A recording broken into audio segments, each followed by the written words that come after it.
Back to Shri ప్రజా వైద్యశాల YouTube ఛానల్కి స్వాగతం సుస్వాగతం. ఈరోజు చెప్పబోయే గృహ వైద్యం ఏంటంటే పిప్పింటాకు, అదే పిప్పిపన్నాకు అండి. పిప్పిపన్నాకు ఈ విధంగా ఉంటుంది. పిప్పిపన్నాకుని నలిపి ఒక గుడ్డలో కొంచెం మూటలాగా కట్టేసి ఎక్కడైతే పన్ను నొప్పిగా ఉంటుందో అక్కడ పెట్టేసి కొంచెంసేపు గట్టిగా పట్టిన ఆ లోపల పురుగు అదంతా బయటకు వచ్చేసి ఆ నొప్పి కానీ లోపల చీము కానీ అదంతా బాగా తగ్గుతుంది.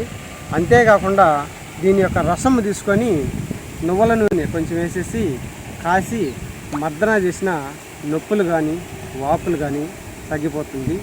ఇది మోకాలు బాగా వాసినప్పుడు దీని ఆకు యొక్క పసురు దంచి ఈ ఆకుని మొత్తం దంచి మోకాల మీద పెట్టేసి కట్టేసి 1.5 రోజు ఉండాలి.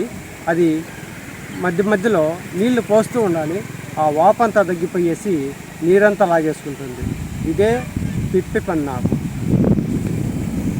ఈ వీడియో నచ్చినైతే లైక్ చేయండి, షేర్ చేయండి, సబ్స్క్రైబ్ చేయండి, బెల్ ఐకాన్ నొక్కండి.